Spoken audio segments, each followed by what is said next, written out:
Kita nak mengakhiri tahun 2025 dan kita nak masuk tahun 2026.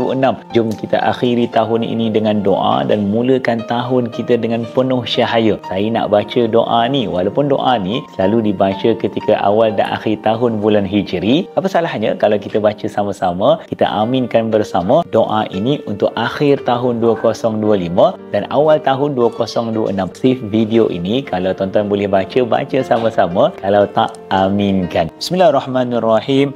Allahumma amiltu min amalin fi hadhihi as-sanah ma nahaitani anhu wa lam atub minhu wa halumta fiha alayya bi fadlika ba'da qudratik ala uqubati wa da'awtani ila at-taubah min ba'di al-jara'ati ala ma'siyatik fa inni astaghfiruka faghfirli wa ma alimtu fiha mimma tardah wa adtani alayhi as-sawab fa as'aluka an taqabbala minni wa la taqta' rajai minka ya karim. Dan aminkan pula, ini doa untuk awal tahun kita. Bismillahirrahmanirrahim. Allahumma antal abadiyul qadimul awwal wa ala fadlikal azim wal karim judikal muawwal wa hadha amun jadidun qad aqbal as'aluka al-ismata fihi minasy syaitan wa awliyaihi wal auna ala hadhihi an-nafsil ammaratu bis-su' والعون على هذه النفس الأمارة بالسوء واشتغال بما يقربني إليك زلفى يا ذا الجلال والإكرام.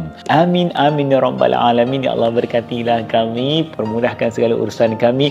InsyaAllah tahun 2026 ini sangkaan baik kita kepada Allah, yakin kita kepada Allah. Tahun ini merupakan tahun luar biasa buat kita. Moga Allah mudahkan segala urusan.